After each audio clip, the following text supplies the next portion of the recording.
అఘోరి పెళ్ళిళ్ళు కాట ఏం చేసుకోరాళ్ళు. అఘోరి అంటే ఒక తపస్శాలులు అన్నమాట. ఒక ఎక్కడో అసలు మనకి అసలు దర్శనం ఇవ్వడమే చాలా రేరు. అలాంటిది అఘోరి ఏమో జనబాహుల్యంలోకి వచ్చేసి జనాల్లోకి వచ్చేసి అమ్మాయిల్ని ప్రేమించేసి పెళ్ళిళ్ళు చేసేసుకుని ఇలాంటి కార్యక్రమాలు చేరు. ఏంటంటే డూప్లికేట్ అఘోరి అయి ఉంటుంది.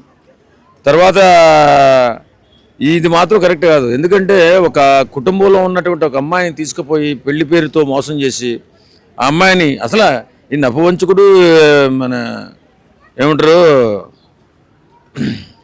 ట్రాన్స్జెండర్ అయ్యిండు కూడా ఆయన పెళ్లి చేసుకున్నాడంటే నిజంగా ఆ కుటుంబాన్ని సర్వనాశనం చేయడానికి బయలుదేరినట్టున్నాడు. సమాజంలో ఎలాంటి పోకట్లు పోకుండా పోలీసు వారు దీనిపై గట్టిగా చర్య తీసుకోవాలా, ఆ కుటుంబాన్ని కాపాడాలా.